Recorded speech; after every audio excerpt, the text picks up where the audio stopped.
Bonjour! Dans cette capsule vidéo, nous verrons comment trouver la solution d'une équation pour un ensemble de nombres donnés. Faisons d'abord un rappel des différents ensembles de nombres. Les nombres naturels, dont le symbole est un n avec une double barre verticale, sont des entiers positifs. Les nombres entiers, dont le symbole est un z avec une double barre oblique, contiennent les entiers positifs et négatifs. Les nombres rationnels, dont le symbole est la lettre Q avec une barre verticale à l'intérieur, contiennent les entiers positifs et négatifs, les fractions et certains nombres décimaux, aussi appelés nombres à virgule. Les nombres décimaux qui sont inclus dans les nombres rationnels sont des nombres décimaux avec un développement fini ou un développement périodique. Les nombres décimaux finis sont des nombres décimaux dont la partie décimale se termine. Par exemple, 2,5 ou 24,375. Les nombres décimaux périodiques sont des nombres décimaux dont la partie décimale a une partie qui se répète. Par exemple, 3,66666 à l'infini ou 24,3737373737 à l'infini. Alors, ce sont des nombres décimaux qui ont un développement périodique après la virgule. Les nombres irrationnels ont un symbole identique à celui des nombres rationnels, mais avec un apostrophe qui a été ajouté, qu'on appelle aussi Q'. Les nombres irrationnels sont composés de tous les autres nombres qui ne sont ni des naturels, ni des entiers, ni des rationnels. Donc, les nombres irrationnels sont les autres nombres.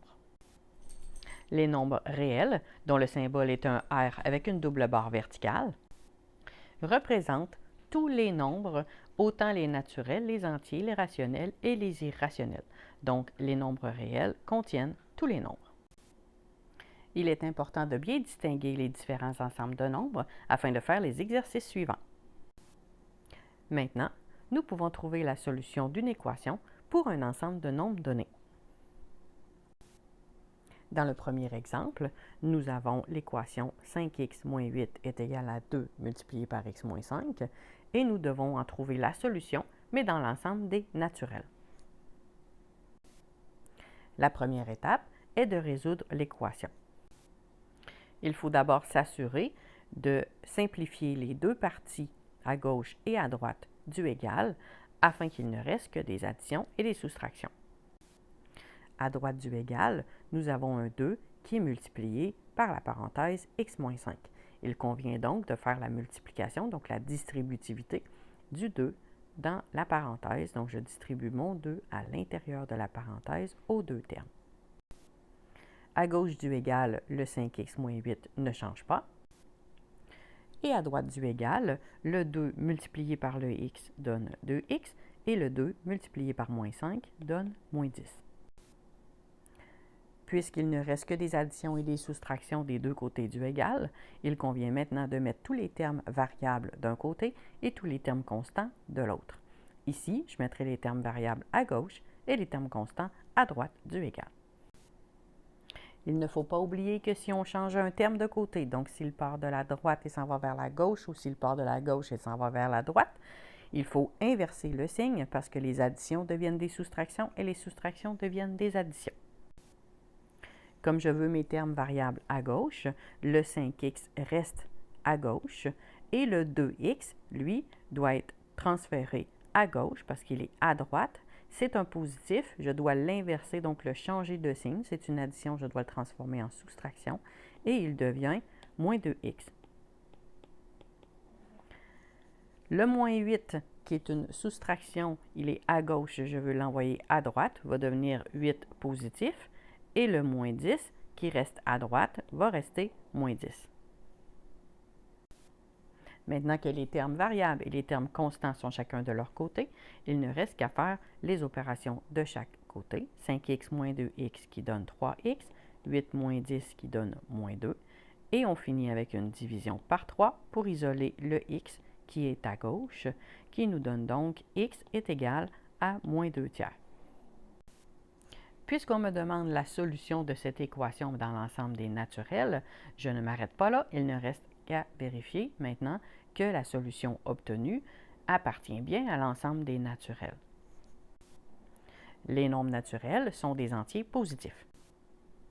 Je dois donc me poser la question, est-ce que la solution obtenue x est égale à moins 2 tiers appartient à l'ensemble des naturels, donc est-ce que cette solution est un entier positif? Est-ce que moins 2 tiers appartient à l'ensemble des naturels? Ici, non. Ainsi, l'équation que nous avions au départ n'a aucune solution dans l'ensemble des naturels parce que la solution que nous avons obtenue, moins 2 tiers, appartient à l'ensemble des rationnels. La réponse de cette résolution d'équation est donc qu'elle n'a aucune solution. Passons maintenant à l'exercice suivant. Nous devons trouver la solution de l'équation donnée dans l'ensemble des entiers. Rappelons que l'ensemble des entiers contient les entiers positifs et négatifs. Commençons par la résolution de l'équation.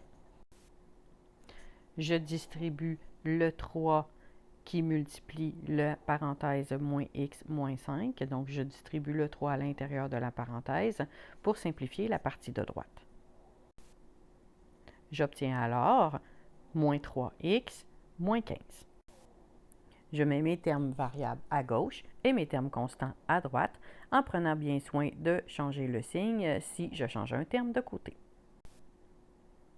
Je calcule la partie de gauche et la partie de droite pour obtenir 11x est égal à moins 22 et je termine en divisant par 11 pour isoler le x qui est à gauche. Je divise par 11 des deux côtés. Moins 22 divisé par 11 donne moins 2. L'étape suivante est de vérifier que la solution obtenue, x est égal à moins 2, appartient à l'ensemble des entiers. Alors la question que je dois me poser, est-ce que moins 2 appartient à l'ensemble des entiers qui contient les entiers positifs et négatifs? La réponse est oui. Nous avons donc une solution de l'équation de départ dans l'ensemble des entiers, la solution étant x est égal à moins 2.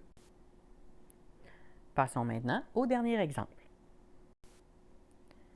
Nous devons trouver la solution de l'équation donnée, mais dans l'ensemble des réels.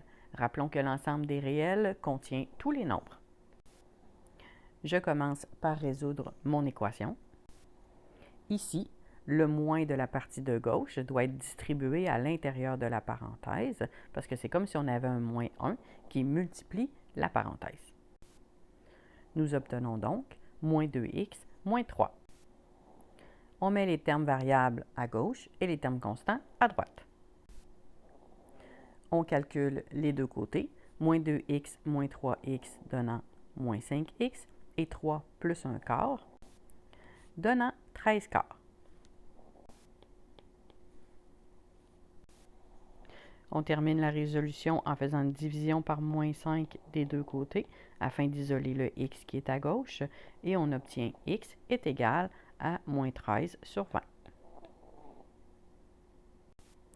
L'étape suivante consiste à vérifier que la solution obtenue, x est égal à moins 13 sur 20, appartient bien à l'ensemble des réels. Puisque l'ensemble des nombres réels contient tous les nombres, automatiquement, moins 13 sur 20 appartient évidemment à l'ensemble des réels, la réponse étant alors oui. Il y a donc une solution à cette équation dans l'ensemble des réels, la solution étant x est égal à moins 13 sur 20. Bon travail!